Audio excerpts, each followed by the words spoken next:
Yes, as I walk through the uncanny valley of death, you shall fear no evil, for I am that evil.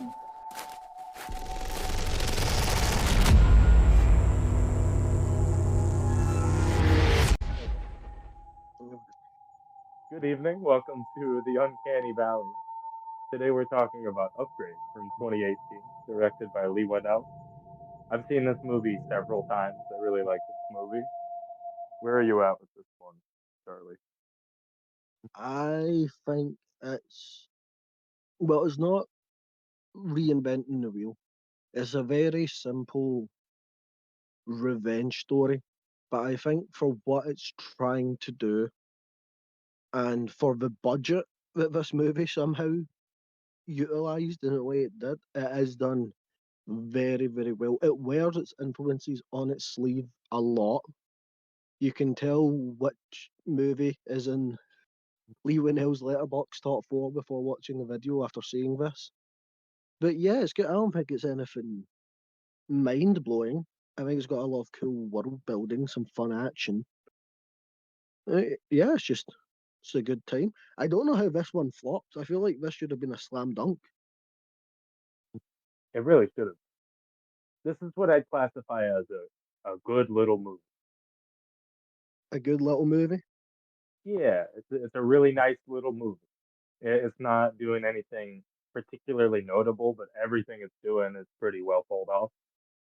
I would say a lot of the acting is kind of hokey, but you have a couple of notable performances in Logan Marshall Green, especially. We'll talk more about. I think is killing whatever he's doing, and then I like the guy with the mustache, the ex-soldier with the creepy vibe.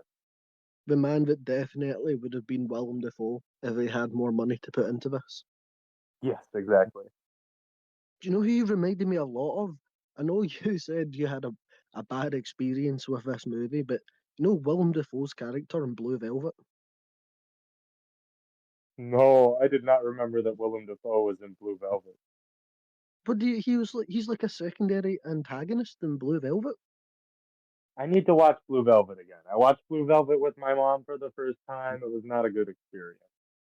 There's I no didn't there's fully process. no David Lynch movies are too horny to be watching with family members. Yeah, no, it didn't. It wasn't good.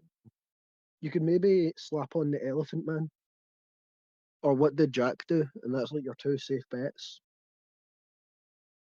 Oh, I did watch What Did Jack Do with my mom. Also, I do like that. It was hold on, derail. Start talking about that. What did your mum think of What Did Jack Do? I think she was very confused.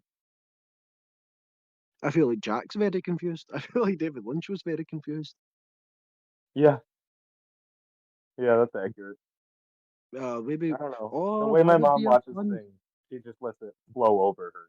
She doesn't really process much of it. I feel like that could be a fun one. See, we just did a very small one on What Did Jack Do. Yeah, yeah, let's do that. Let's do a 20-minute podcast on What Did Jack Do.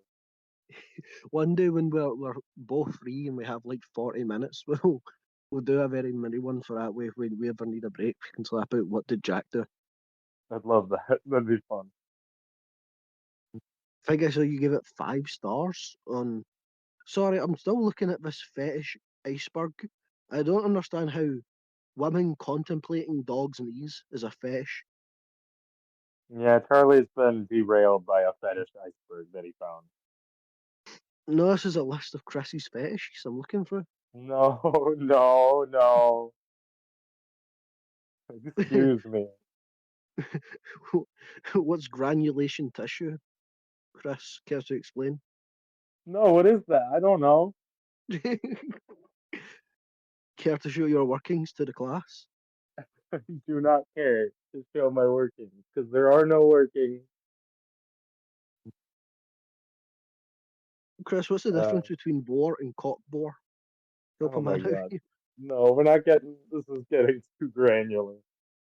Upgrade out. starts Granular with tissue. a guy working on a car. Talk about upgrade, please.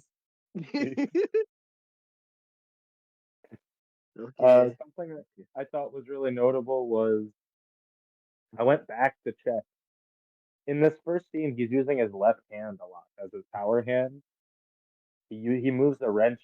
He holds it with his right hand, but he moves it with his left hand. He holds a light with his left hand. He drinks a beer with his left hand. He uses a map on a table with his right hand. But the rest seems to be left-handed. And then when he finally gets, oh god,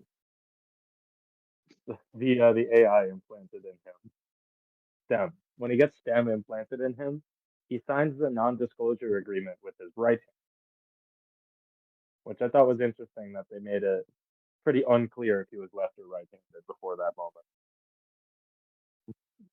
This is the most autistic I've ever heard you about a movie. Never once in my life have I sat down, watched a movie, and wondered what dominant hand does our main character have. Well, I'm like somewhat ambidextrous. Took notice. Oh, what, you're somewhat ambidextrous? What does that mean? That means that nobody noticed I was left-handed when I was growing up. So the people who did taught me to write with my left hand, and I learned to eat with my left hand. But my parents never taught me to throw a baseball with my left hand. I just learned to do it the way my dad did it.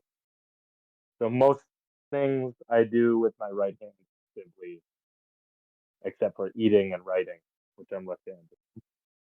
I feel like that's just a school experience, isn't it? Don't most left-handed kids get taught to write with their right hand, and then it causes issues? Yeah, they were teaching me to write with my right hand for like 2 weeks before they realized that it was a big problem, and then they gave me No, the that's good. learning See, left-handed. you little special left-handed kids, but always took up more of the table in school because they couldn't Shut just the put fuck up. people right next to each other. Everyone's in a perfect line, and then you got your ass at the end going, I can't write, they're leaning on my side. Yeah, you were. This is your fault. You're on board. The fact that most people on planet Earth use their right hand, I think it means it's a you issue. No, because you were in my lane. I wasn't in your lane. You were in New York and 20 odd. Timothy Chalamet was in your lane. He was. Yeah, you know what? Fuck Timothy Chalamet for making it hard to be left-handed. We'll just pass the buck on that. Okay, so what's where we need to He's act on fast. We don't they have much. introduced this character by showing that he's very mechanical and he's a very manual person. I think it's notable that he cuts his finger and winces from the pain at the very start, and he licks the blood off of his hand. Uh, Yeah, weird scene. Why did he do that? Why was it like it was like a sensual lick? He gave his own finger. He's like, oh, yeah, I think he liked that that happened. I think it's part of the whole process for him is that he can hurt himself while doing these things. I'm looking He for it in says, "I your love fetish you" to the iceberg. car. I don't see him if you near here. You're okay. You know what? Oh, I do see Helmethenia, the blood fish. I was looking for it in your list. Oh my god. No, I don't That's have only in the film. hemophilia. I have I was gonna say no, it's Heliophilia. heterophilia. I don't know what that is. Let's not do this. Let's not do this. Let's talk about upgrades. When do you say sperm?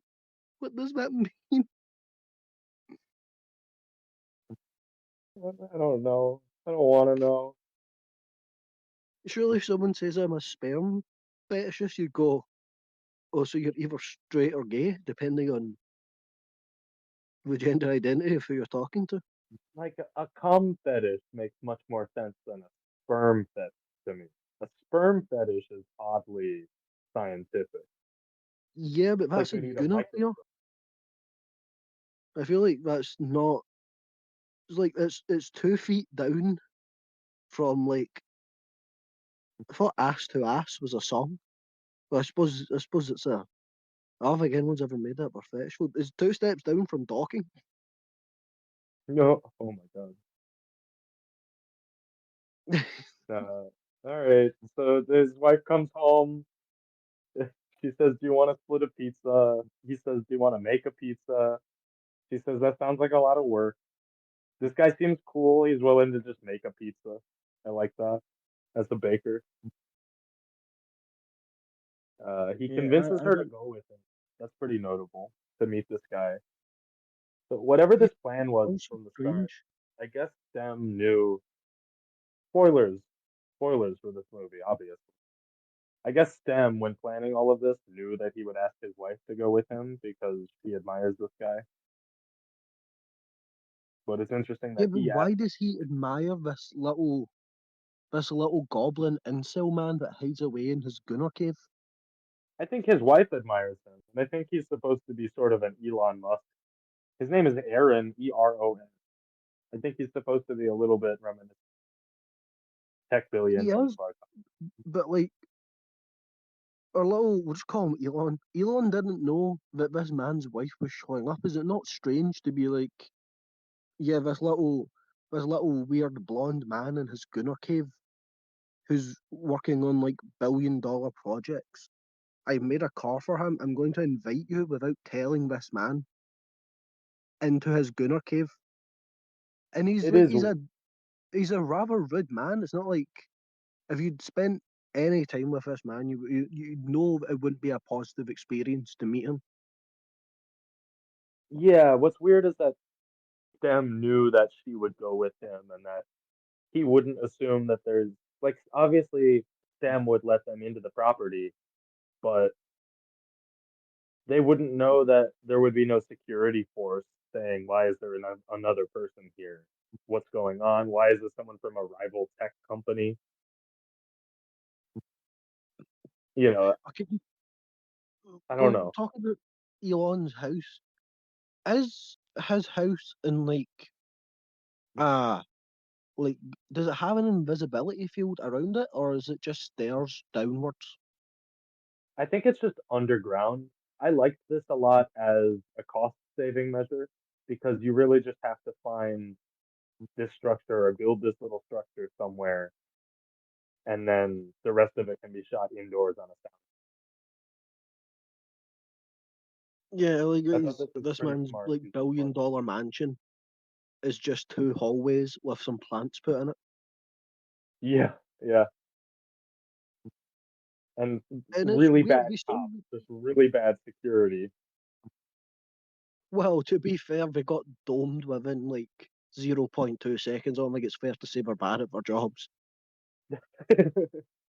They all get domed in 2 seconds. I think it's fair to say they're bad at being security officers if they just get shot immediately. Well, because we're not faster than a supercomputer. Yeah, but they live in a world where these tech companies are already implanting soldiers with crazy modifications like Deus Ex, see through walls vision. So the way Yeah. that the first Uh, two got shot in the elevator, let's just jump around because no, there's okay, not. but no, no, no, no, no. We're staying on those guards. You've already okay. We're just going full spoilers. Fuck it. It's set up that STEM set this entire thing up, so those two guards won't know that he's coming either.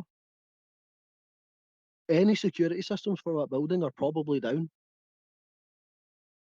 The two guards in that building, yes, I feel like that's more defensible. But there's the two guys in the elevator that get sent to the VR, trap house, and those guys get shot in the elevators so easily by people that they should know exist in the world.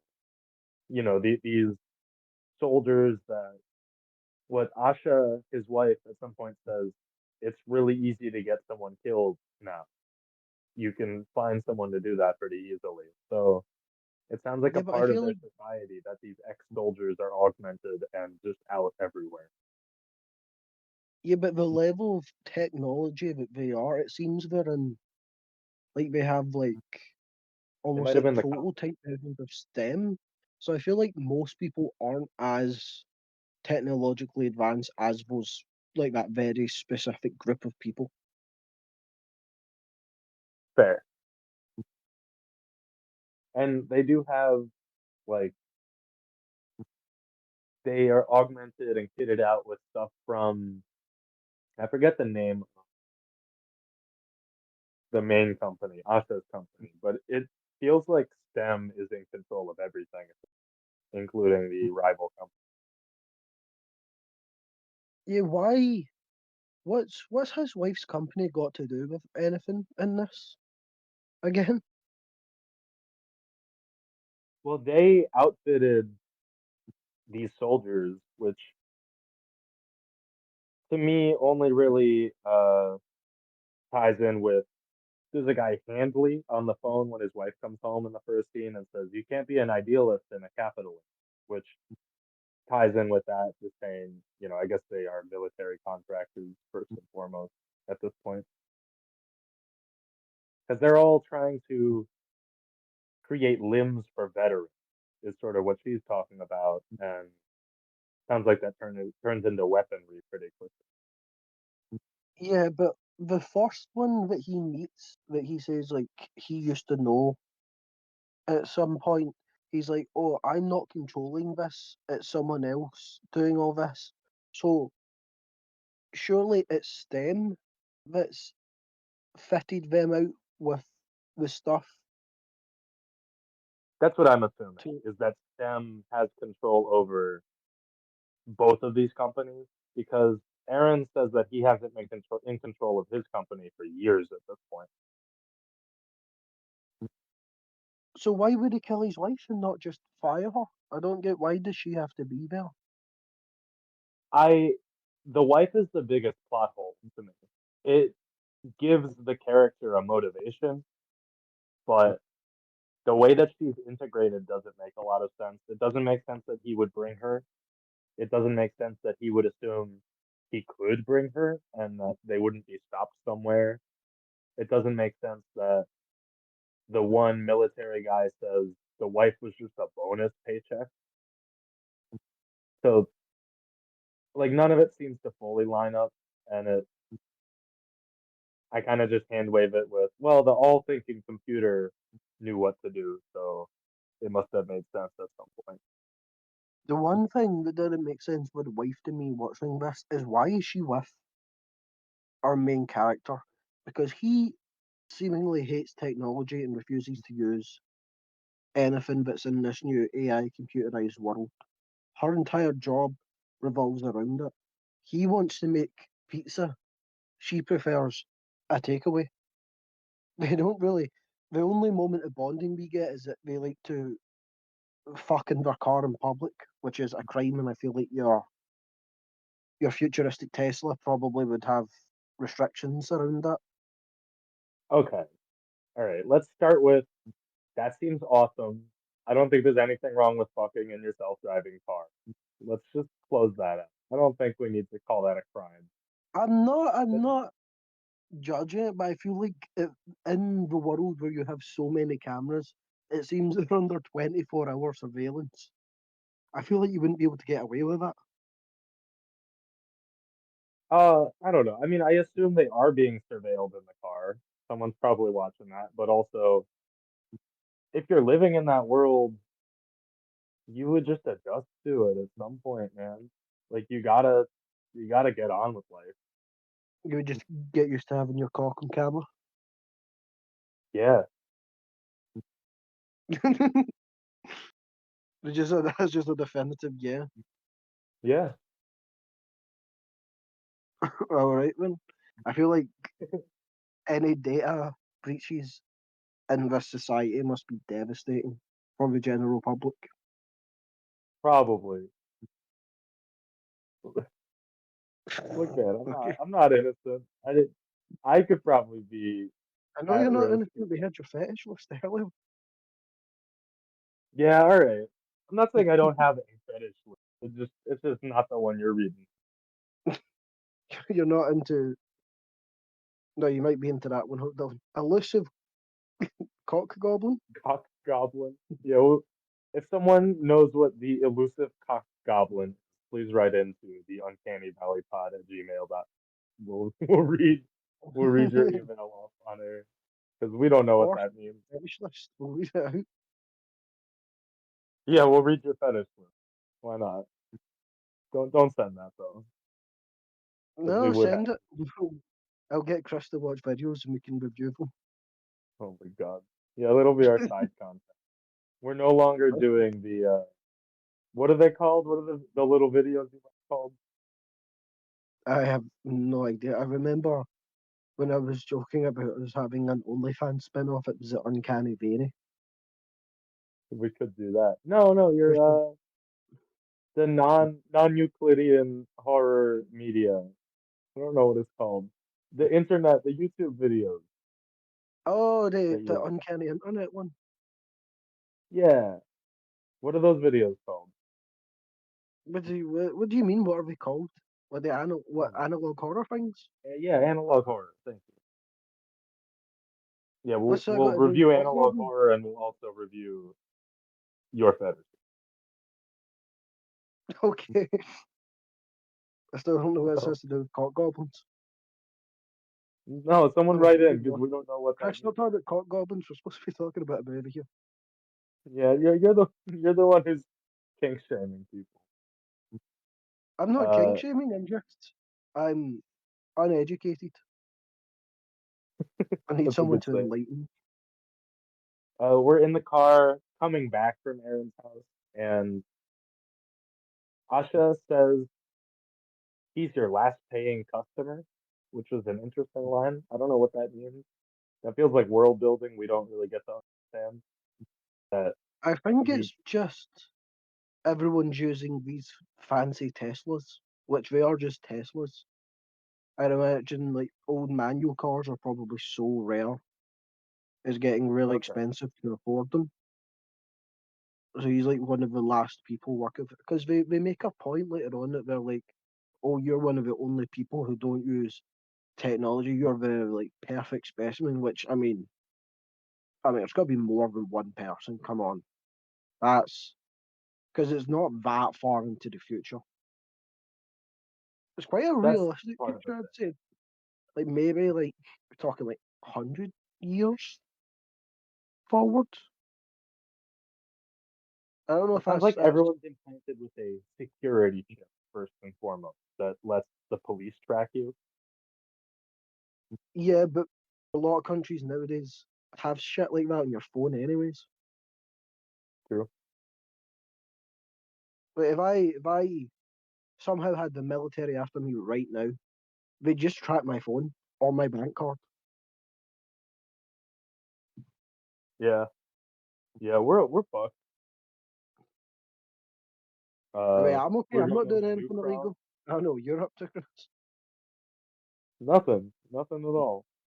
It's jumping that New York subway barrister. That's barrister. There's just a lawyer in the subway that's trying to stop you from going through. Okay, well, context if anyone is, it is 2 a.m. for me right now. It's 2:05 right now. Yeah, it's 2:05 a.m. when Charlie's he's loopy. He's on some loopy shit. It's 9:05 here for me. Oh, brag We're about going to it, you told me. Newcross. We're going to into our guy's old neighborhood. For some reason, I don't remember the name of our kid, but I remember all these other. Yeah, it's Uh, just, he's like, oh, this is my old neighbourhood as it cuts to like some factories. He's like, I grew up yeah, here. No, you didn't. which is This is interesting clearly an because then industrial area. he and his partner probably didn't meet in school if they didn't grow up in the same. So yeah, it is a little. It's a curious relationship. We don't really have information to delve into it or question. The So, car crash okay, is that looks yeah, really dumb. cars go to haywire. Security seems to have been taken off. Chris, see when I don't know how long ago you first watched this. See when you watched this film, did you get the twist instantly from all the securities being turned off? No, no, I was Uh, surprised by.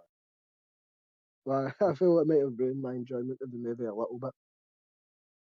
I assumed that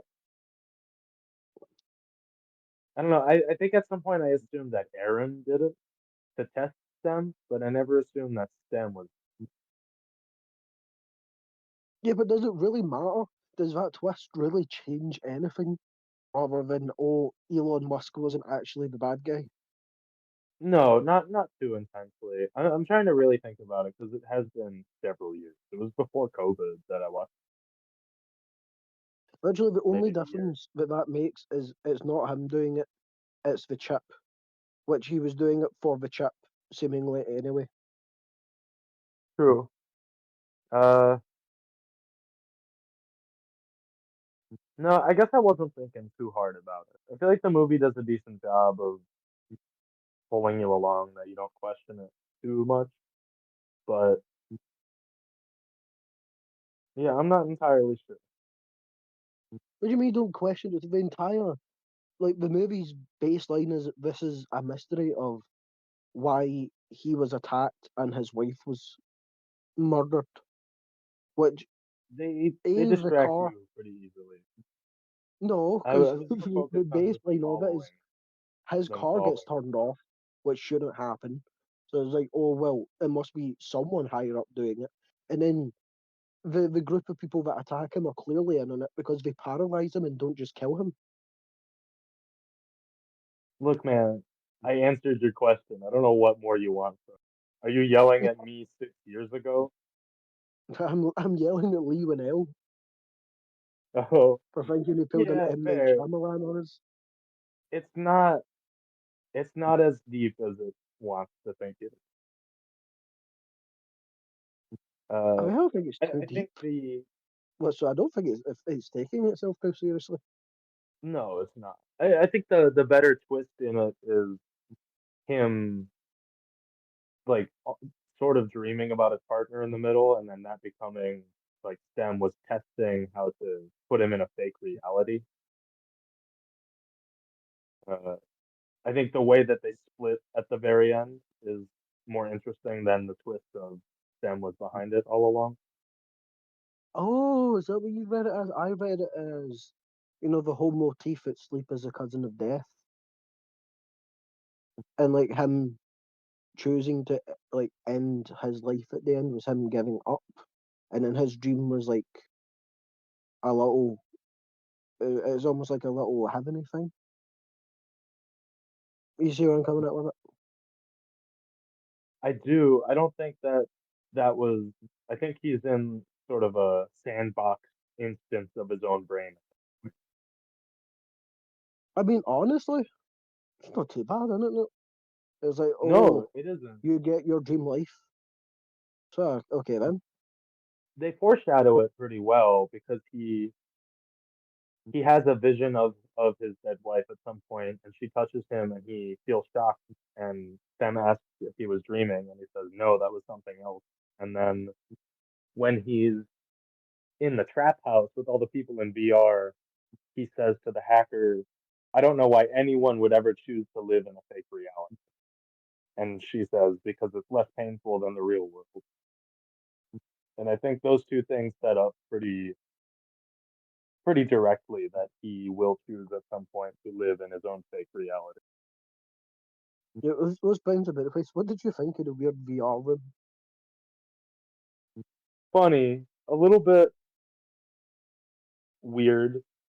It doesn't make sense that these people could be in VR for days on end with no, I don't know, like support for their muscles, and it's, I get maybe they're on protein tubes or something that are going into the headset there, but it doesn't make a lot of sense. I find it very strange that in this world you have to go to like some sketchy scheme apartment building and meet up with this Matrix hacker to be able to strap an Oculus VR headset to your head and goon for a few weeks. It is weird. Yeah, they're treating it like getting a hit of a drug because Yeah, because it's a trap house basically that they're in. yeah, It's a but like shitty the way trap they set house. it It's up, one with no couches. Chris, have you played Cyberpunk? No.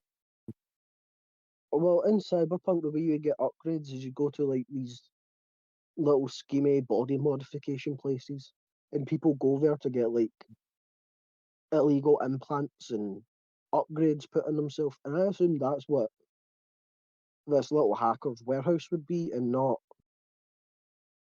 Is this where you do the brain dances in Cyberpunk? I lied a little bit. I played a tiny bit when it first came out, but I didn't like it, and I have not played much of it. This, what are you talking about? This movie Cyberpunk? It's like incredibly cyberpunk. I love the genre, cyberpunk. I feel like you need to go back and replay that game because the movie and cyberpunk are like very one to one. Okay, interesting. I played it when it first came out, so it was buggy as shit. You know, I hear people have said it's gotten better. I just Agreed. think I don't like. I feel it's a very overstimulating game. There's a lot of menus. There's a lot of shit popping up. There's a lot of random dots in the map, and like the map's layered in a weird way that I can't read it properly. And it's like, well, you can. It's got the thing where it's like Rockstar games where you can do so much shit in the open world, but so much of it's meaningless. And there's every enemy drops like 200 items, and you don't know what any of it does, and it's all got a bunch of sub menus that are like, well, this thing gives a percentage to that thing, but you need this upgrade that you can't get unless you implant this thing into you. And I hate when That's what I games like do it that way. the least about it is how much it looks like a Bethesda game in all the worst ways. I mean, it is. I It's like a like cross Deus Ex. between Bethesda and Rockstar. I wanted it to be like a new Deus Ex game, which is much more focused on. I know there's a lot of movement and exploration tech in Cyberpunk, but the fact that that's not the focus, and the combat is more of a focus, kind of turned me off. Deus Ex is more like stealth, or am I incorrect? No, you're right. It's a lot of stealth. It's a lot of examining your environment to find the best way to progress that you have the skills for. There's a lot of good story or world building in Deus Ex, but yeah, the gameplay focus is as much on how you're getting around people or how you're slowly getting through them rather than just the core enjoyment of killing a bunch of people, which Cyberpunk feels a little bit more like you're just tearing through people all the time. I haven't played it again, so I can't judge it fully. Okay, where are we at with upgrade? We are. Where are we at with upgrade is a great question. We're at they get his wife gets murdered, he gets paralyzed with like a cattle prod. In a pretty obvious way, you're right, because he says I can't move, but he seems okay. Uh the guy with the mustache just does some weird shit before he murders this woman. I like Yeah, that. because like, why did you take off your mask? And he doesn't respond. But later on in the movie, they go, "Oh, it doesn't matter. We can't see criminals' faces anyway. They put a firewall around it." It's a Which weird I don't think that's how that pull. works. No, it's not. I mean, it's referencing technology that exists where people now have these masks that distort themselves on cameras. So I understand what they're trying to say, but No, but the mustache man wasn't distorted even after it. But I don't. no, I know it doesn't make any sense. The way that it's presented, the way that the other characters react to him taking his mask off. I like the moment of him taking his mask off because, man, if you're confronted with masked criminals and then one of them removes their mask, you know you're dying. You know that's not going to end well for you. Yeah, unless you're the main character and have plot armor in which you are not dying. True. True. Yeah, I don't. Uh, yeah, like there's a lot of minor plot holes in it, and I say minor just because, like you said, the movie's not taking itself seriously enough that it ultimately matters that much, but it does unfortunately impact, let's say, how much of a cult classic this movie could become. Because I feel like it hinders itself a little bit in not getting No, all the fine details ironed I out. don't think cult classics really care about plot holes all that much. What I'm saying, I don't think is to nothing I've said impacts the quality of the movie all that much. I'm just a picky bitch with movies, and Fair. I can notice these things and it will annoy me.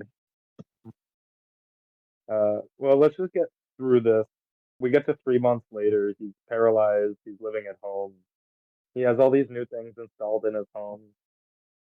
There's kind of a grim but funny scene where the doctor is introducing him to him and trying to leave. Keeps saying like, "Yeah, this will help you. This is good. Do you want to try this?" And then he doesn't respond, and the mom has to try out the smoothie machine. And eventually, we just get the mom saying, "Yeah, you can go now. You don't have to keep talking to us here." Uh, Yeah, it's weird. It's like it seems like these hands can just make anything that he could ever want. it's Like we've interesting. give him, It's cool yeah, we've give technology. him his own two little kitchen hands. So you could do anything you want with it, just say it. It's like you can make dinner, drinks, you can jork it a little, just You got to have assume, fun with right?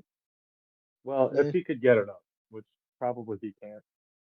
Yeah, yeah, it's like give it a try. Say jork it a little, Uh, they can just inject a him with little though, sleep because his mum's drugs. in the room. That's one of my favorite grim scenes in the movie is where he just keeps asking for the sleeping drug, and then he's not even capable of killing himself. The robot says, "No, I don't want to. I'm not gonna do that because you could die." Yeah, it's like the machine has a mind of its own because it's like, no, you did it wrong, like 3 times, and then after the third time, it's like, all right, come on, lad. Come on, lad. It's like I'll jork it a little, but I'm not giving you any more sleeping pills. Yeah. uh, yeah, we see Detective Cortez at the police station. She,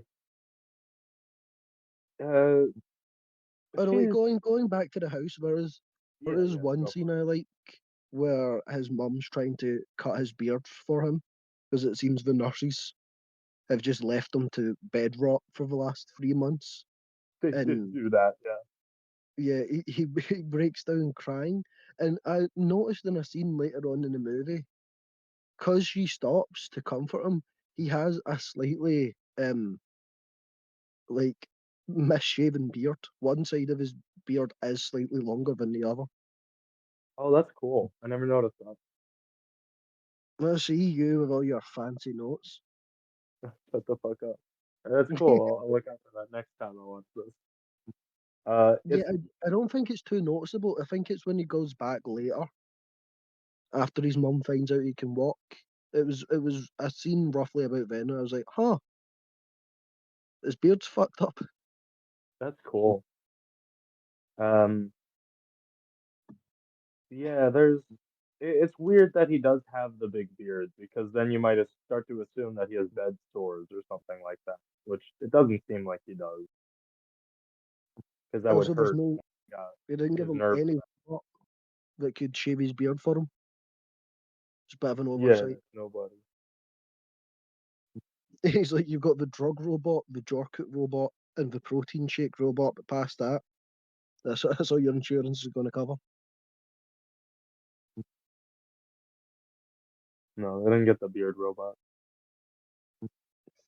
It was that or the Jorkut robot, and he had to make a decision. We meet Detective Cortez for the first time, who I think is I don't know if it's a lack of performance. I don't think so. This actor is decent enough. I've seen her in a couple of things, but Yeah, I no, feel like halfway to a she's good a good actor. character. She is, yeah, I like her. The character doesn't feel like it's full enough for me. It's never felt all that interesting or like it has that much presence. They're trying to obviously draw parallels with Gray. Gray is the character because Gray does a lot of things with his own hands, doesn't trust computers, and she is very similar. You know, Yeah, but the they're difference trying to is draw that Gray parallels. is productive and she's shit, which is your standard for a police officer. True. Yeah, I can't argue with that. Yeah, because we She's get not the even scene where trying she's like, hard oh, enough. She doesn't notice the gun arm. yeah, because we get the scene in the police station where she's like, we just want you to help whatever way we can. And he's like, how can I help? I can't fucking stand up. Yeah. Which is a fair enough Later, reaction because she invites him in to go, oh, yeah, by the way, we don't know anything. yeah, which is fucked up. And later, when the first guy gets killed in his apartment, she does say we were onto this guy, but they just never were able to prove it. Or I don't know. It's they thankfully don't give us enough information to really be too critical of it. Because it seems like she's the lead detective, and of course, again, like most police officers do, she isn't actually trying to help the victim. She's more just trying to. She puts all her focus on just stalking Gray from the second that he's a suspect. Yeah, because she can like prove her hunch. She can play Columbo at this point. Yeah, but at the same time, these are murderers going about. She is being useless. Yeah, yeah. These are people who have probably been paid to kill a lot of other people. I Uh, know she pissed he me goes off the home whole time. again after the police station. That's when he tries to kill himself. Then he's in the hospital, which is where Aaron comes in. Says, "What would she want?" Which, for a minute, I forgot that Stem was in control of all this. I put in my notes, "That's fucked up to say," but obviously that's the point. And I mean, to be fair, in his situation, like even if you want to kill yourself, standing up make it a bit easier, won't it? Yeah, Like I feel like see when I'm at the point where I'm trying to off myself with my masturbation machine that someone installed in my kitchen. You can use me for experiments. That's okay. I may as well help some people. yeah, yeah. Might as well do It's got a something lot rather of than nothing.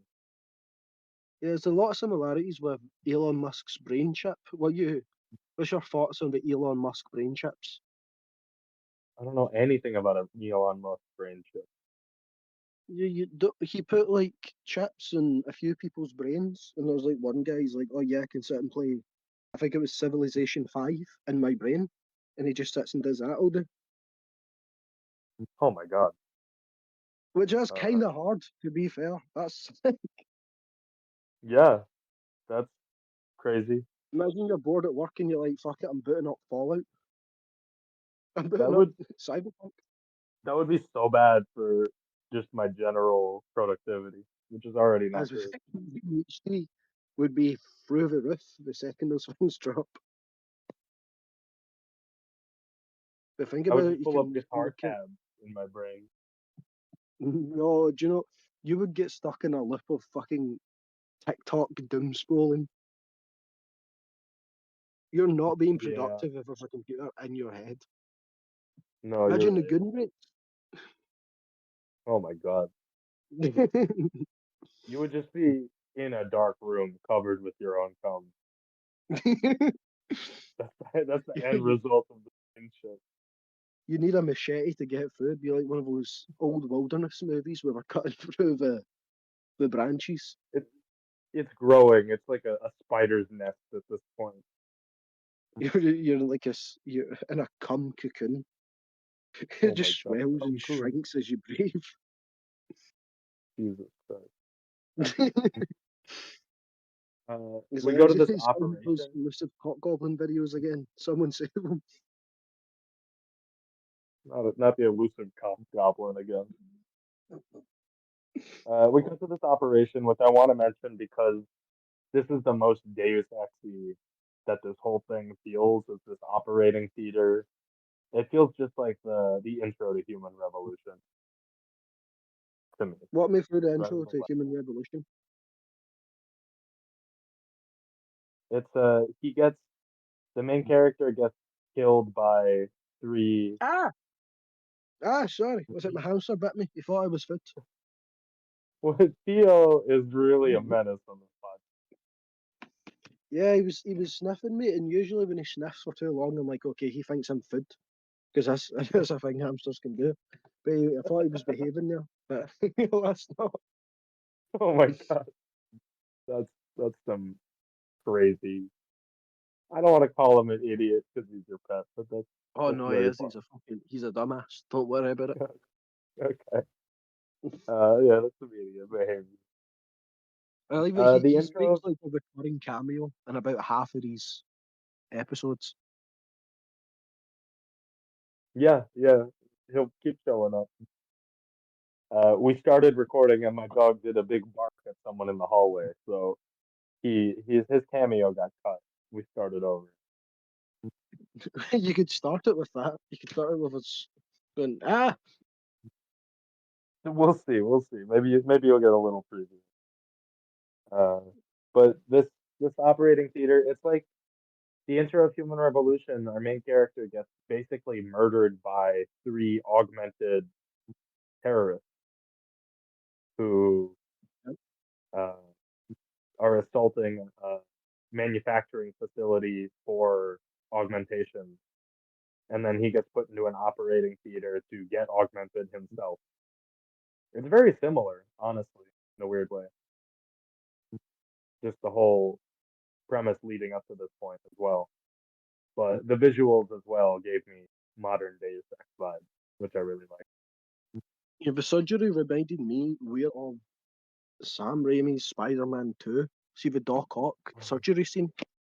Yeah, I see I that. think it's just the little metal plate inside the.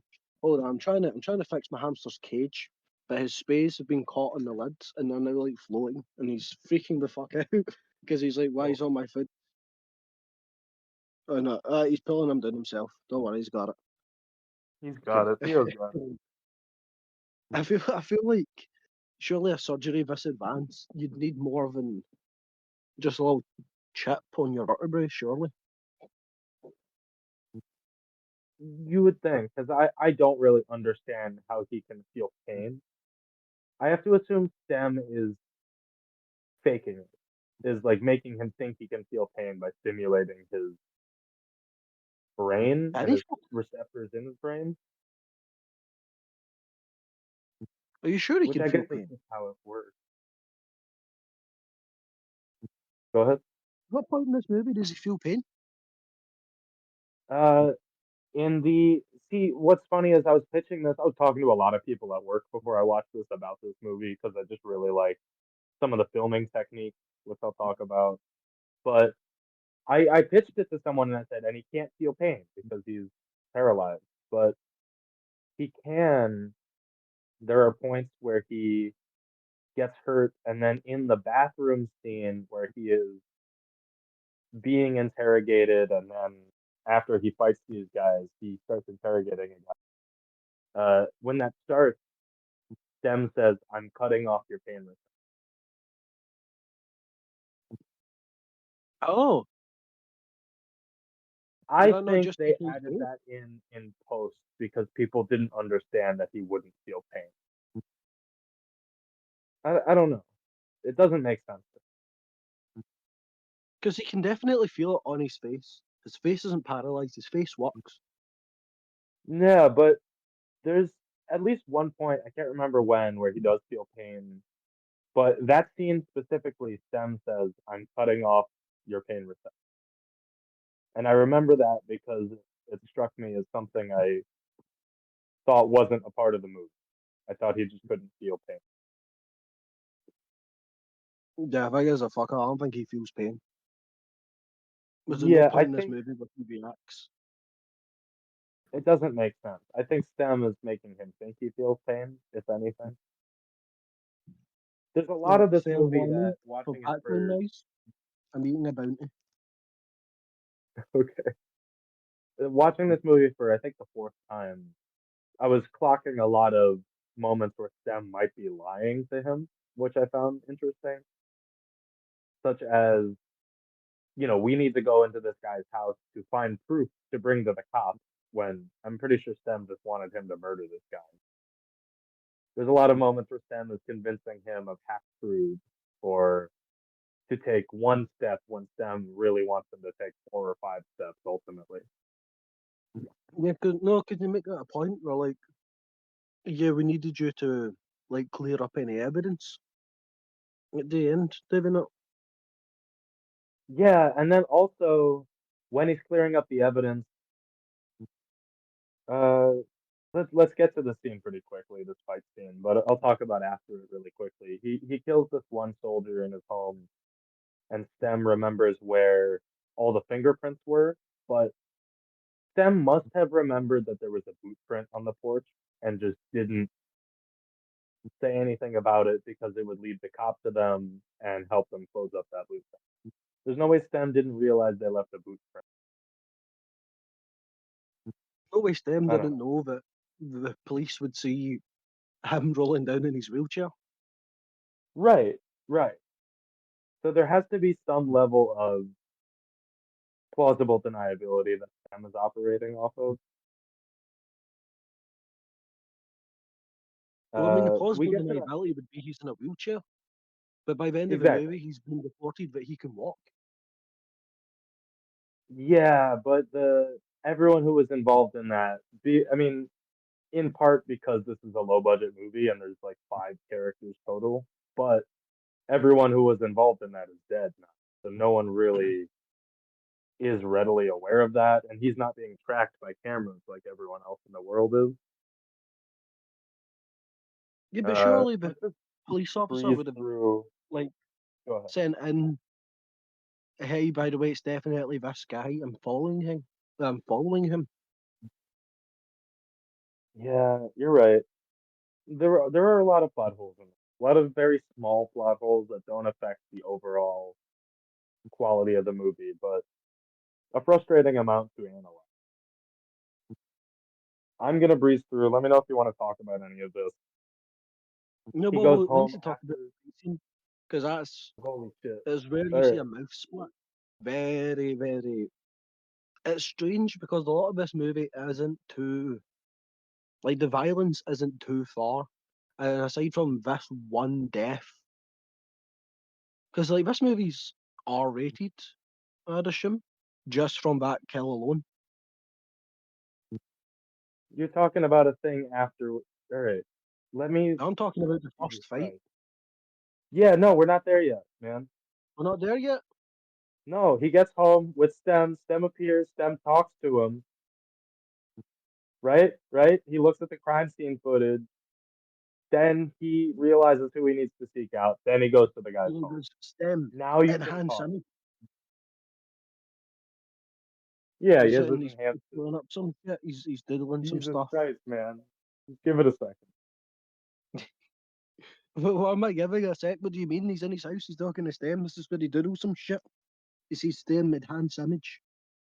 Yeah, no, we just need to give any listeners to this a semblance of a hook on what we're talking about. We can't just, we That's my can't hook. just. He's in his house. He's talking to Stem. What do you mean? So, and then he talks to Stem. They figure out where they need to go. They go to this guy's house. And then, yes, because I also want to talk about this scene. I don't want to just breeze past this fucking notable fight scene. They hired a dance choreographer, including an action choreographer.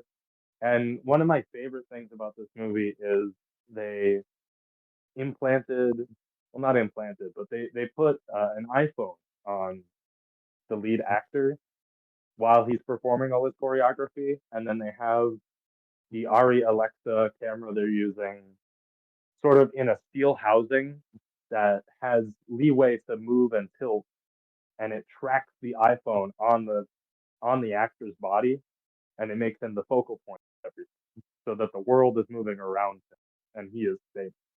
It's a fascinating way to film a fight scene. Oh shit! That's how we did it. You're right. That is actually interesting. It's a good fun fact.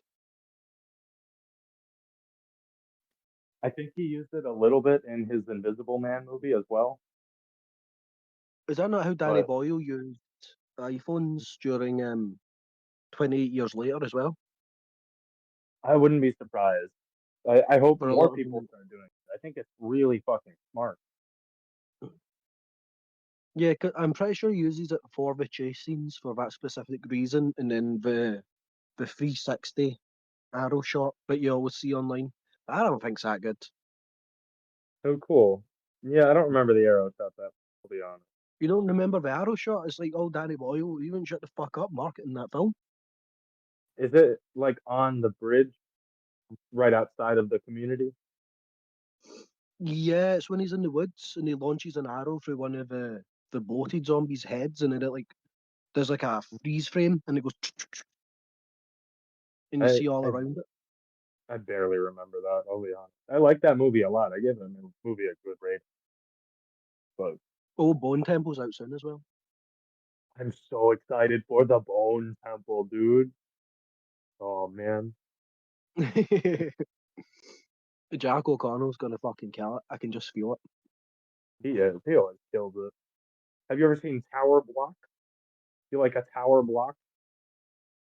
Tower Block? Is this like Attack the Block? Uh, n- n- Not really. It's a British thriller where Jack O'Connell and like five other people, including the guy who plays Alonzo in Doctor Who, uh, who's also in Gavin and Stacey a bit. It's like five people in a defunct estate housing apartment building, and someone just starts sniping at people, and then they're all stuck in this building, and then the snipers. Oh That's shit, that it. That's actually the sounds movie. good. But say It's pretty decent.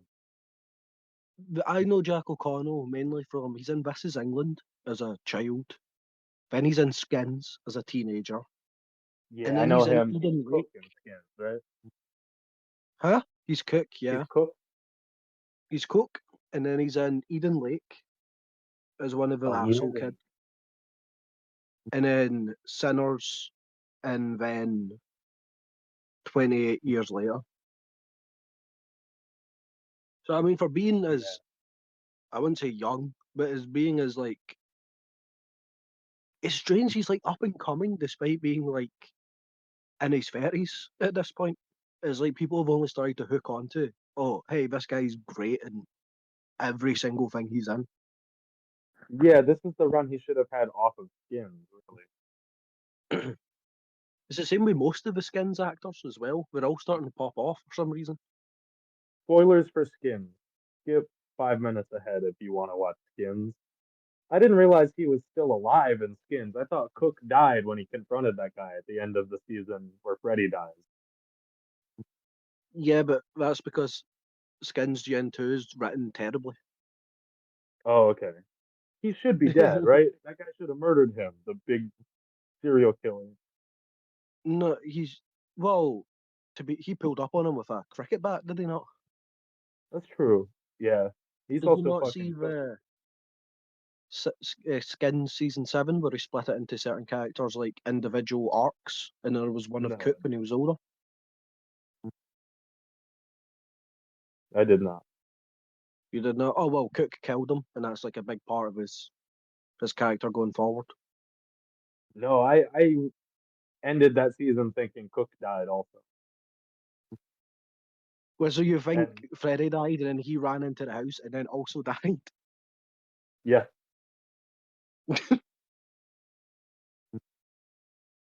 Skins Gen 2 that's, writing for you. I mean, like you're a child, you're a teenager who goes to confront a serial murderer of children. It's not beyond the pale to assume that that kid also died. He's not a serial murderer. He killed Freddy because he was noncing on Effie, and he was with Effie. I just assumed he had killed someone before if he's willing to kill this one kid.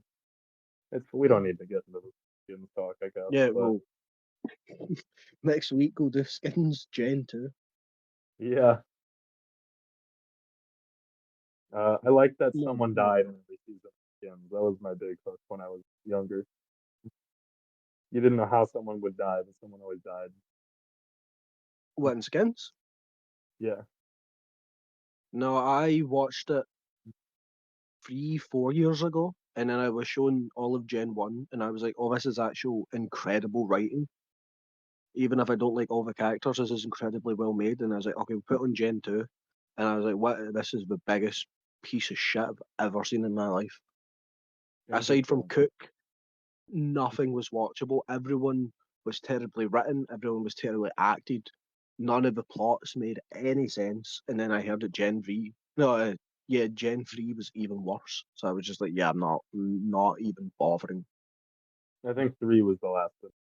I don't think I finished that one. Uh, anyway, Anyway, we're yeah. We have this incredibly filmed fight. I really love, and then the police station. They talk about the boot print, and this is when the cop kind of cottons on to what our guy is up to. We intercut that with Aaron talking with Gray, and it's unclear what the perspective of this scene is, especially knowing that Stem is in control of everything, because Aaron just learns that Stem talks to him in his brain, which I guess you could take this as like a jealous boyfriend moment. Like, oh, he talks to you too. This is when he realizes that he's not as valuable as he thought he was. Uh, shit, the you cop, just. Oh, you're so right. That scene flips because now he's not talking to Gray, he's talking to Stem in his head, and he's like, "What the fuck are you doing? You're gonna get us caught." yeah, Oh yeah, I shit, do take bro, it that right? he's interrogating Stem more than he's interrogating Gray. Yeah, and Gray's just been a pain in the ass and interrupting. Yeah, which is cool. I like that scene, knowing what's going on. I just feel like if you're like a supercomputer that's connected to, I assume, the internet, because it says he's got like some, like it can block his face when he's walking about, but he doesn't when he's in. So there's some internet. I just feel like STEM should be smarter. Like I why see why that. is he leaving so much evidence? Why is he leaving the police a trail to come after him? Because like we say, oh, he wants a human body. But why? Because clearly this is like a future where you can build robots. I don't know why you would want a little mushy body that you can just die in, especially after getting the police sent after you. It's a I don't know. I feel weird, the plot twist, I think, takes away a lot of it because you're like, but why? yes. There's a lot I of but suppose why. here is where this will be when he still has the constraints in his head. So maybe it True. stems setting up a scenario where he's like, I'm going to create some conspiracy, so you have to get to this hacker. That's, I mean, we're not so far away from that scene, so let's keep going through. But I do want to talk about that scene. The cop visits him at the house and is a little sus about it. Then Gray finds himself at the bar where he's interrogating this guy in the bathroom. We get another pretty great fight scene. We get Gray getting really overconfident in a funny way where he's kind of trying to do Marvel quips, but it's not. It's written like a guy wanting to do Marvel quips, so he's just going, "Ah, yeah. Oh, you thought I forgot about you, huh?" But like, it sucks. It's really not good. It doesn't sound cool. It sounds really lame, and I like that. Is this where he's fighting off with people in the bathroom?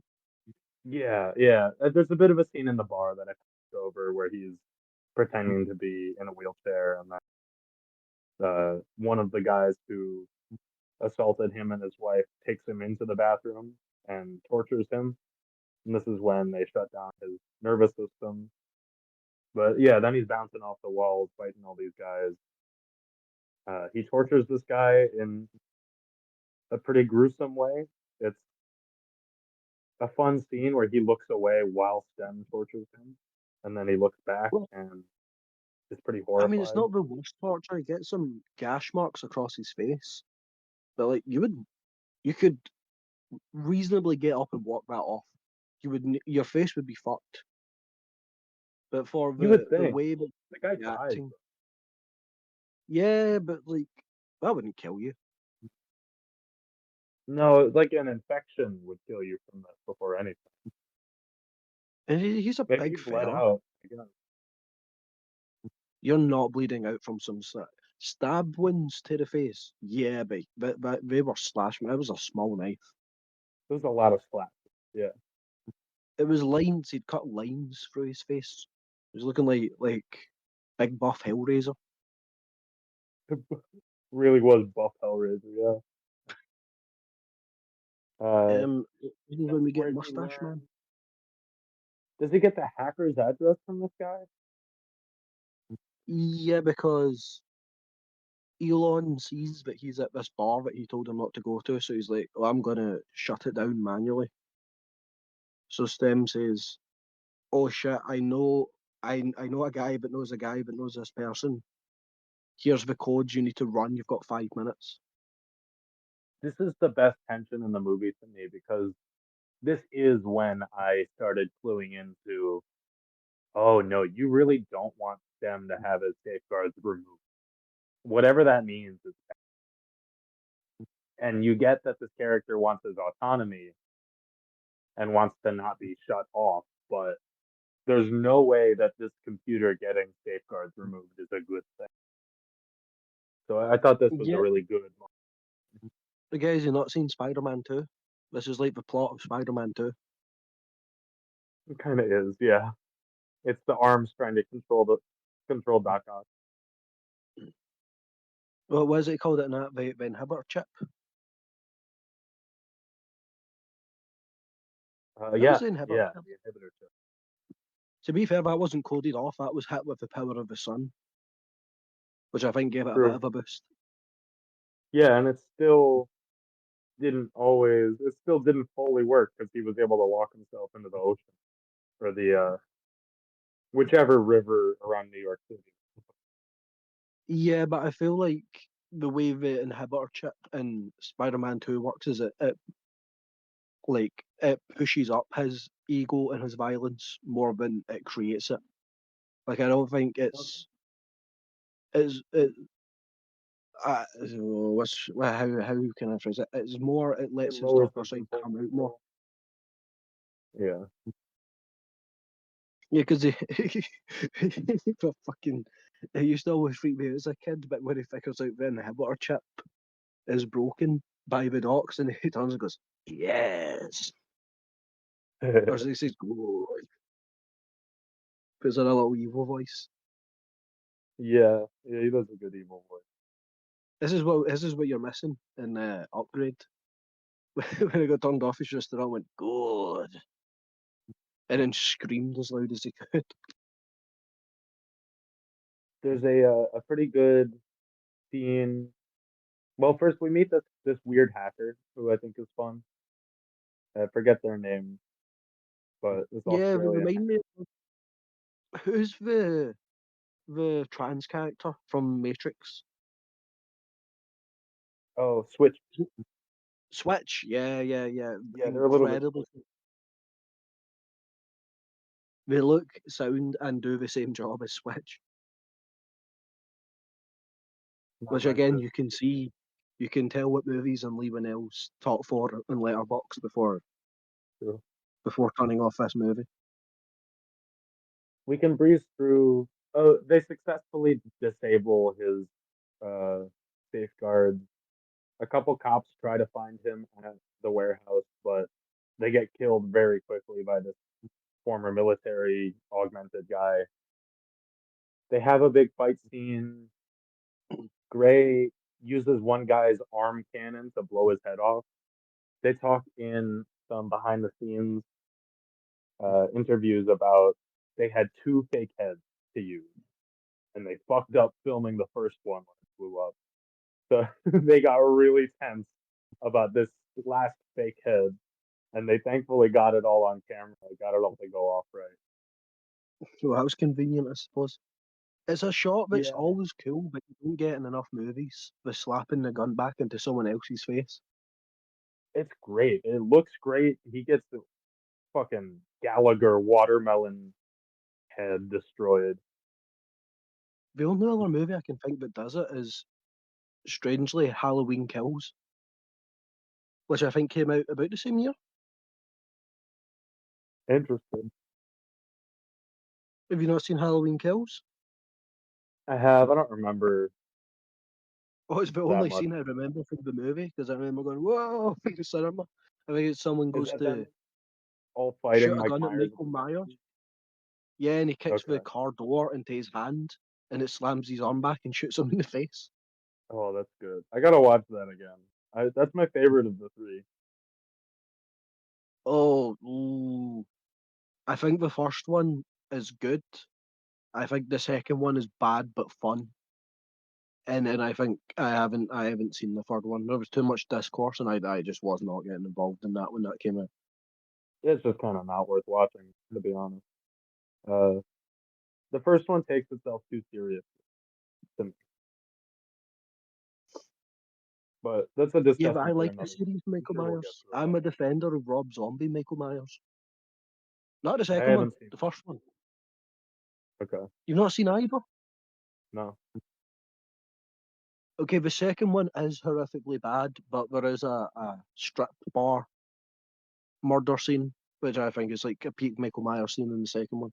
For some good shit in those movies, despite Hmm. all the flack they get.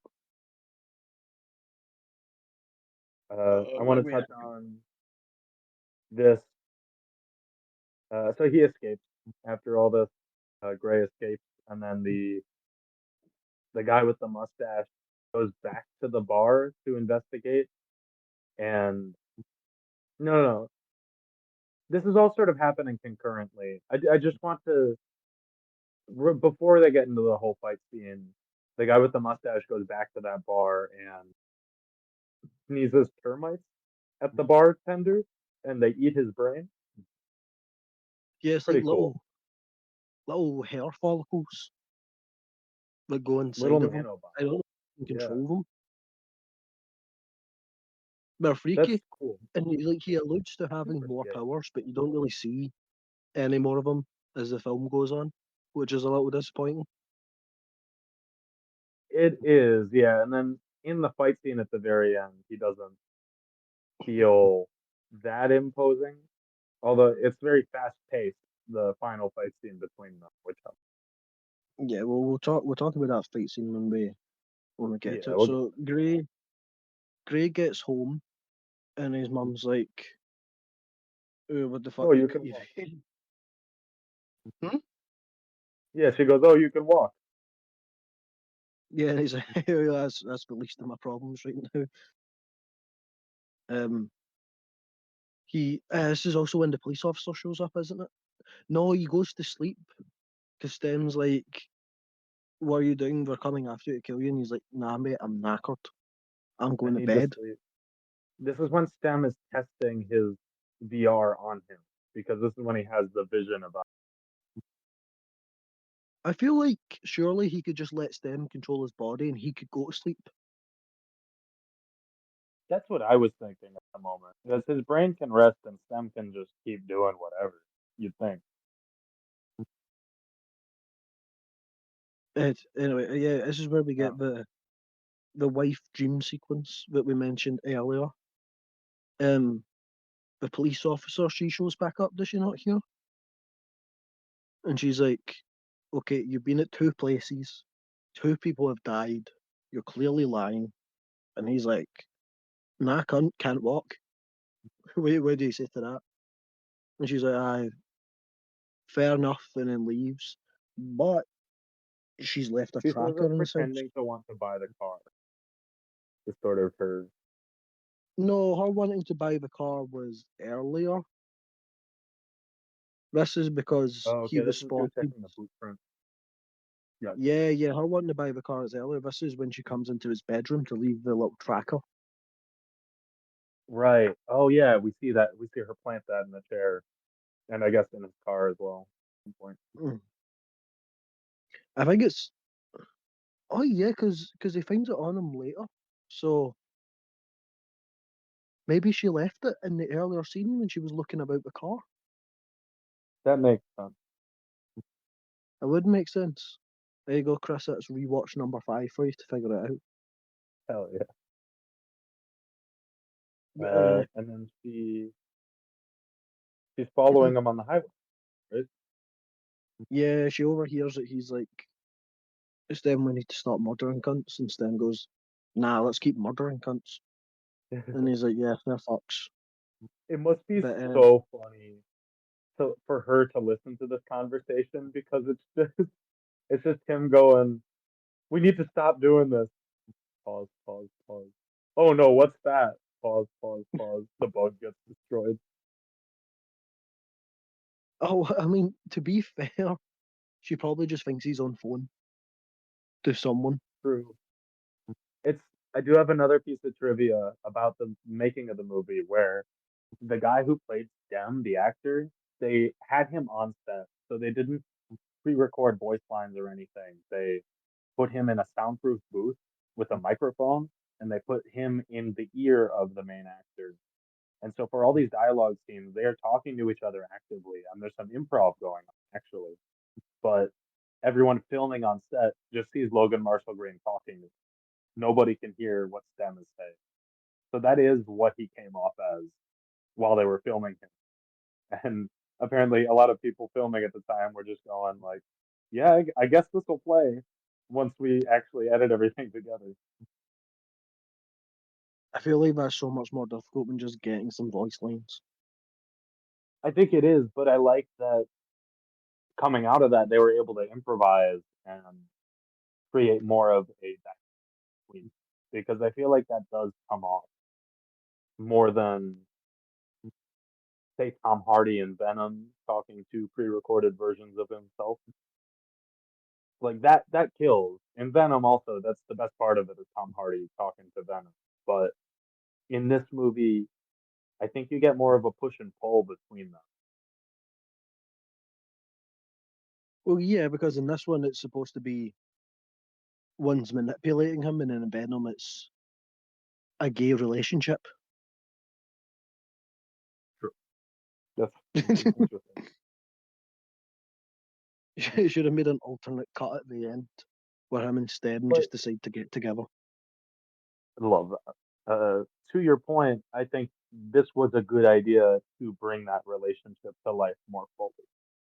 That is what gives this movie a little bit of a spark, is that everything is done on set. Everything is done practically. Everything is done as in time and in place as they possibly could have done. I love that so much about this movie. Well, there's some CGI like establishing shots which add a lot for it because when you watch a movie, there's a lot of sets and none of them, like if you just showed someone it, they wouldn't go, "Oh yeah, that's from a cyberpunk movie." Aside from like the odd funky TV screen. Well, that's something that they were very adamant on, or Lee Winnell specifically was adamant on in the production of this was he would have production designers come to him and say, like, we don't have the budget to do this whole highway scene with all these futuristic cars. And his response was, like, this isn't so far in the future. This is close enough in the future that there would be a lot of beat up regular cars still driving around. So it was both a world building exercise and a budget saving exercise that a lot of the world would still feel very locked down in. The way he talked about it, which I really liked, was he said in something like Back to the Future 2, it looks like they just demolished an entire city and then built a whole future city on top of it. But in the real world, if that happens, that whole old city would still be there. All of these other places and places that people grew up before this existed would still exist. The future city would just be somewhere else or built within that. Well, it's interesting because that's like the main thing like I take away from that. For despite how ludicrously small this budget is, it's probably the most realistic. Well, I say realistic. I've not lived it, but what I would assume is the most realistic depiction of what a near future would look like. I agree. I really love the depiction in this movie. It has such a tactile feel and it feels eerily real in a lot of ways, even though, like we've talked about, the technology they use feels out of touch with how far it would have advanced in time. some more the plot devices of everyone has in place, stuff like that. You know, like the only things I'll say that look different are perhaps Gray's house and like different shots of like when he's in like say a hospital or that it's clearly that's not fake. Like that's clearly someone's real house, and they've just leaned more into like the brutalist modernism look that we will probably keep pushing forward, where everything's just Yeah, big stereo white rooms. which sucks. And I have seen some places in New York that as they remodel and grow, quote unquote, they keep choosing these aesthetics that feel like hospital rooms, which I really hate. Yeah, they're just big white blocks. Like What you've is got money to what are you make it look doing? interesting. I will say David Lynch's house went up for sale recently, and that is just a giant grey concrete block. But it's David Lynch, so it's kind of cool. Yeah, that has that element. The other thing I think about is just you make all these places pure white tile. You're still paying the same person the same amount of money to clean it, and they have to do so much more work to clean it. Fuck that. I feel like if you're at the point where you're designing your own house, you don't have to worry about the cleaner bill. I guess I'm thinking about buildings more, like residential buildings. The residential buildings in New York look like Gray's house in this. Not necessarily, but there's like a building that I used to live in that my mom lives in has remodeled the lobby and certain parts of it to instead of having tones of green or orange and just white, just pure white.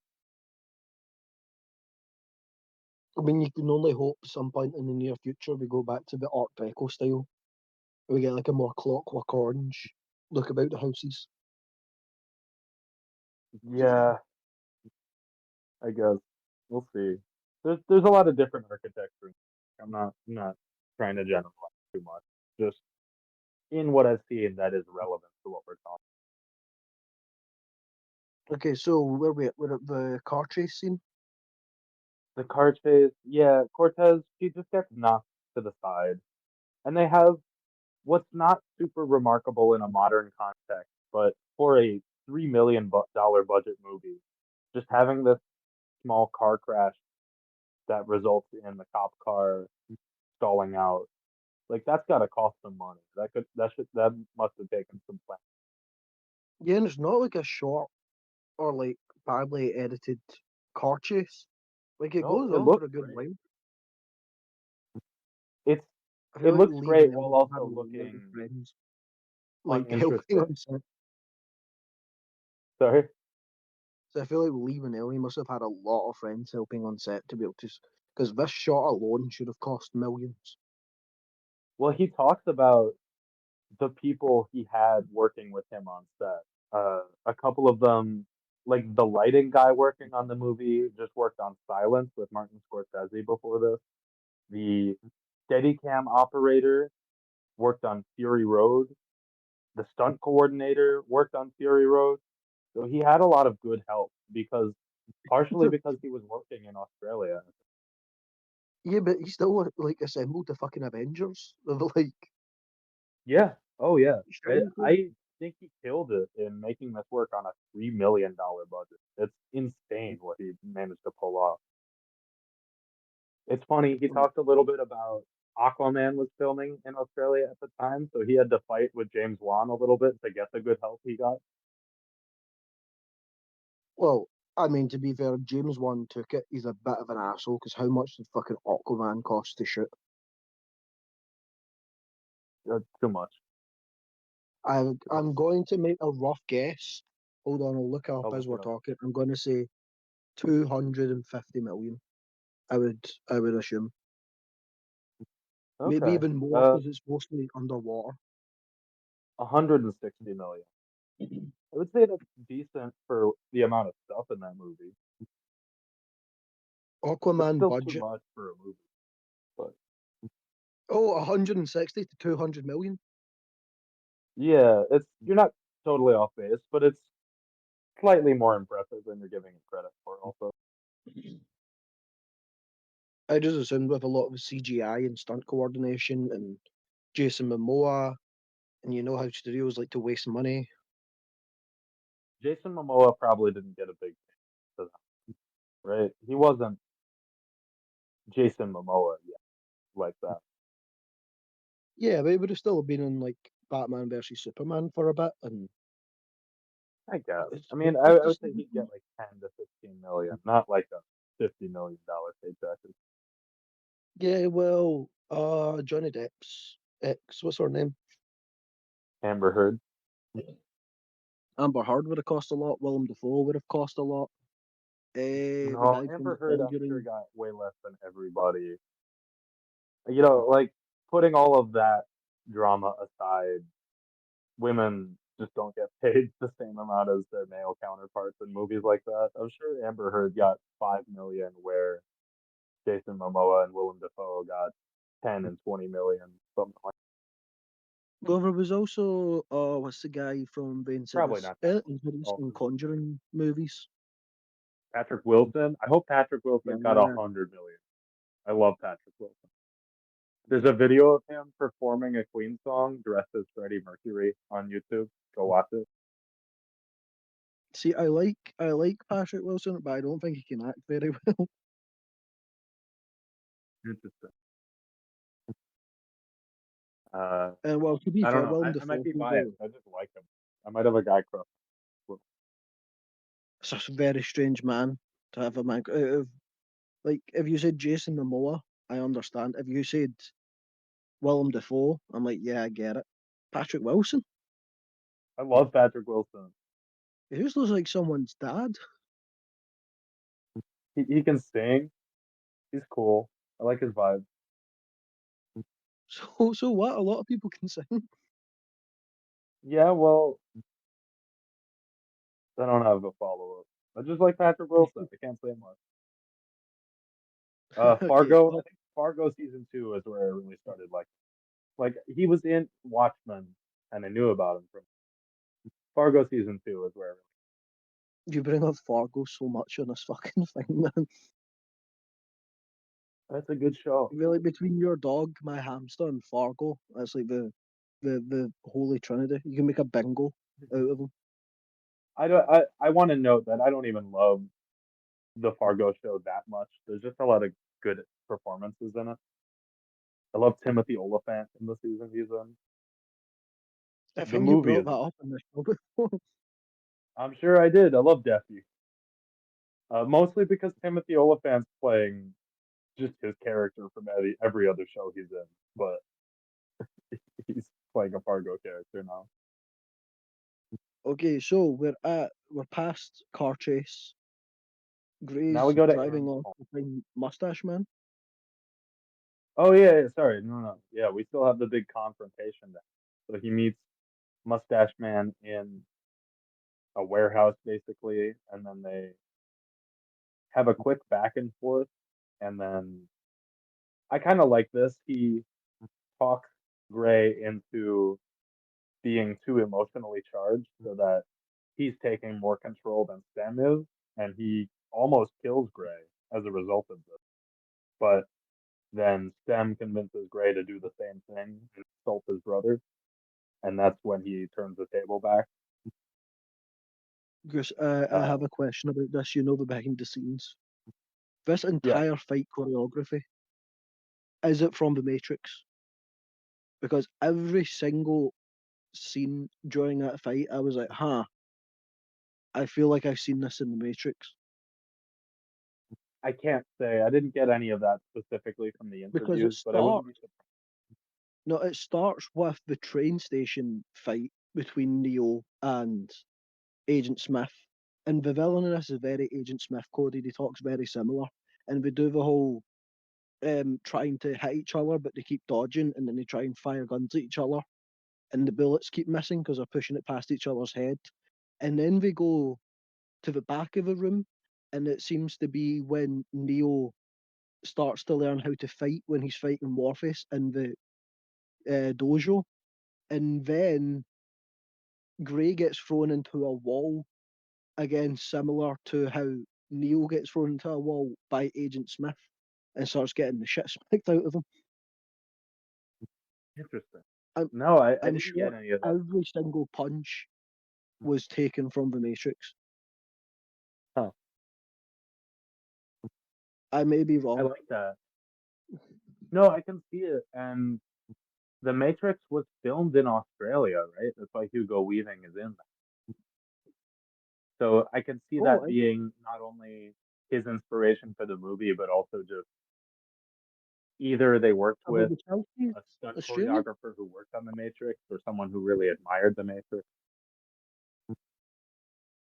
What about the Wachowskis? Are they Australian at all? No, they're American. Ah, okay.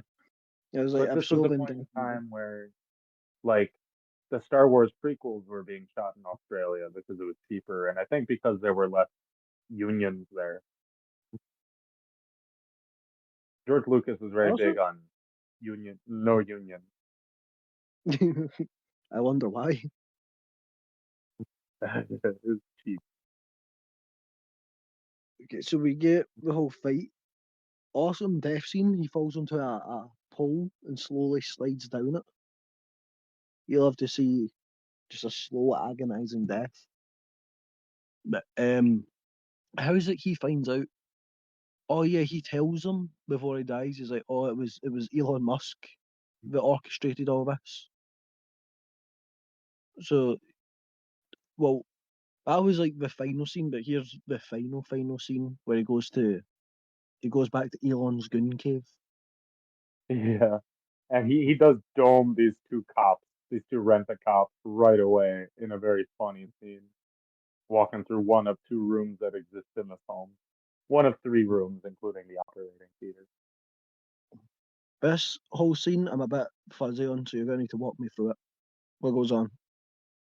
Uh, so I mean, it's all taking place in one room at this point. Uh, Aaron is in there. He talks about how Stem has been running the company for years. The cop, I think, comes in and sneaks up behind Gray right after he reveals all of this, because the cop wouldn't have heard that. The cop asks him to get on the floor and then tries to handcuff him. And Aaron's like, "Don't touch him." And the cop gets flipped off of him in such a great way. It's got to be a wire work situation. I love all these practical stunts. I love also when, I don't want to say I love when his wife was shot, but in the scene where his wife is shot, they use a squib and they use like an actual air gun of some sort so that she looks like she gets shot. Her body flies in a very tactile. And the same thing happens here when he flings her off of him. He gets up. I think Aaron picks up the gun that the cop dropped and is threatening to shoot Gray slash Stem. I don't remember if Stem tells Gray to say something. I think so. They start distracting Aaron, and then he starts thinking about, like, what place could I have in this new world?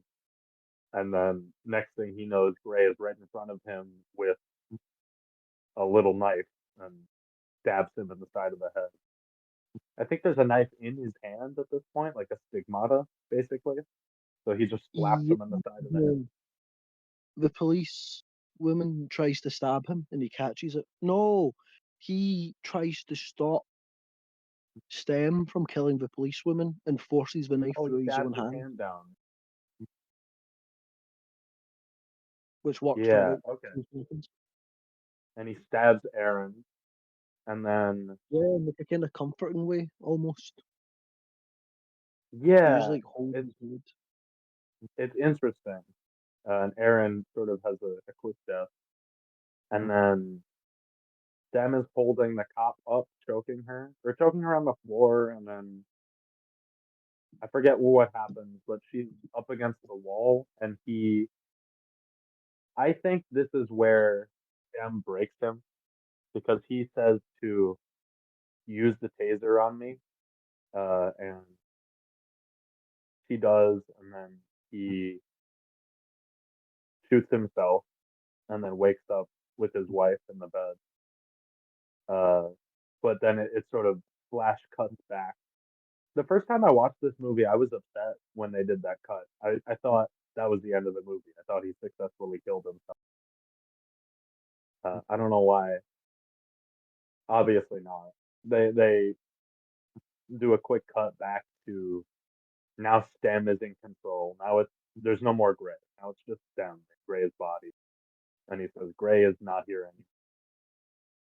Something like Gray Yeah, it was a somewhere cool better. little effect that it does on his voice. I don't know if it's like Gray's actor doing it with his actual voice, but it's a very like monotone, emotionless delivery. It's great. I Really cool. love I like it. Logan Marshall Green said that he worked with choreographers, dance teachers. He even spent months and months on end doing deep stretching every single day so that he could work out his posture and be able to have big differences between how Gray walks and looks and how Stem walks and uses the body. And I think that shows so much. I think he did a lot of good work. His performance is kind of incredible. And I Stem didn't shoots pick the up on cop. any of that. To be honest with you, I didn't, none of that. It all flew past me. Oh, his performance is just great. He spent a lot of time working with dance coaches, with movement No, coaches, as and he in, spent a lot of time. I heard you, but I mean, always these little aspects. I didn't pick up on any of it throughout the. Oh, I hear you. Okay, okay. I was worried that it wouldn't capture in the recording. Uh, No, no, no. I heard you. I feel like the stretching part only really comes off between when he's Mechanic Gray at the very start, and then when Stem has his body. Uh, but I think it more than it visibly showing it, you can feel it in his physical performance. There's a lot of something. It's just a weighty physical performance, especially the way the camera captures it. It helps a lot the way it's filmed when they use the iPhone because then Stem shoots the cop and starts walking away, and this last shot of Stem walking is so haunting. The way it just clicks and moves with him, the way that it's centering Stem as now like the center of the universe. Like the rest of the world is moving on as if he's not going to take everything over quickly. But I mean, It's is he really? Because he it just feels like he murdered a already is billionaire and starting a to do police that. officer, and the police are already suspicious of him. And he's in a human body. I say he, and it's in a human body. I mean, he already has control over all these companies. There's no reason he can't just go into hiding easily. I don't know. Yeah, but then I see he's it still as going to die in very like similar 70 to the years. Ex Machina. Like, I don't see what benefits them has here. He's already running these tech companies. I feel like it's not far fetched for him to be able to take control of the police system and all of those drones, the surveillance there. He can already shut things off and control people's cars. It doesn't feel far fetched to me that he's on his way to becoming basically an overlord. Yeah, but an overlord is still going to like start to rot in a few decades. You could have just done I this mean, anyway. he doesn't only exist inside Gray's body, I assume. Yeah, Like so that's why it. does he want his body? Is like, oh, I want to test out these jorking Because machines. now he can exist physically in the world. I see it like Yeah, Ultron a little bit. you can exist physically in a body that's got a severed spine.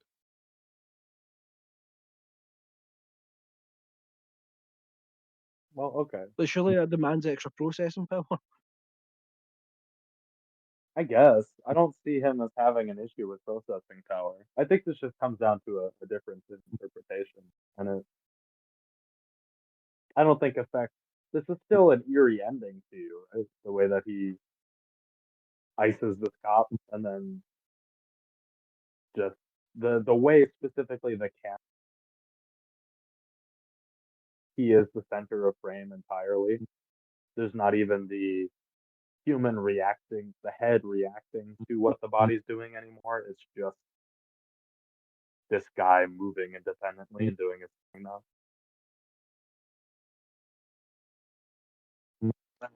I feel like STEM's a dumbass for being a supercomputer. But I suppose that's always the issue you get, isn't it? When you try and write like super intelligence, it's always you have to be smart enough to write that, and it's just not physically possible. Yeah, and this is not a smart move. Definitely not. This is not Tinker Tailor Soldier Spy.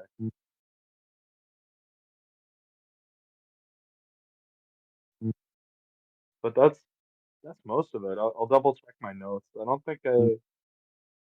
Oh, the only note I have that I didn't read was the stunt coordinator who worked on Mad Max lost his leg to a boat accident. I don't know how notable that is, but I find it interesting. So there was real disability representation behind the scenes. I guess so. Yeah. I do want to note that I could see a couple of things in this movie as somewhat disrespectful to someone with a disability. Uh, I don't know how much weight that holds, and I didn't think about it much watching it, but I did want to mention it just in case.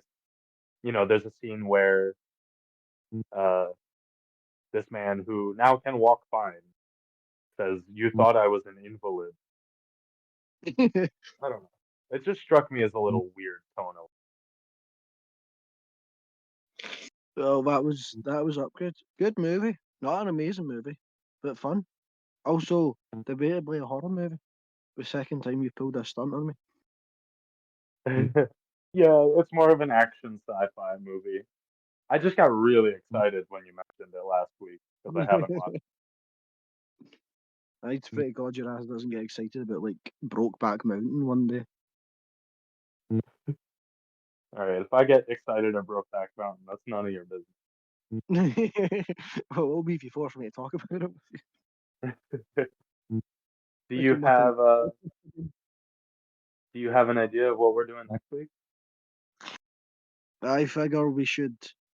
You took us as far away from the horror genres, but I'll push us into some more. Probably, I don't know. We've not done anything too disturbing yet, haven't we? Not. No, not really. You know, a certain Taiwanese horror movie that goes by the Oh, Sadness. I was hoping you would say the sadness. Okay, Oh, have you that's not? Have acceptable. you seen it? Have you not seen it? You need to I've give me not some seen feedback. it. I've Oh, read, I guess, mild spoilers potentially for the sadness for anyone who cares, but I've read Cross, which I hear is similar to. yeah. If you I've like read like the your first issue or two. if you like your gnarly practical effects, oh baby, you're in for a wild wild movie. Oh, okay, I do. Awesome. There's going to be a couple of scenes that are a bit to talk about, but yes, I was going to go for something Japanese at first, but I was watching Strange Circus and I was like, this would be sick to talk about, but then I was like, there's so much CSA in this film that it would just be Drek. It would just be dire. Oh no. But if you want a Well, movie recommendation, that's something that we will probably never ever sit and talk about for 2 hours. Just watch Sion Sono.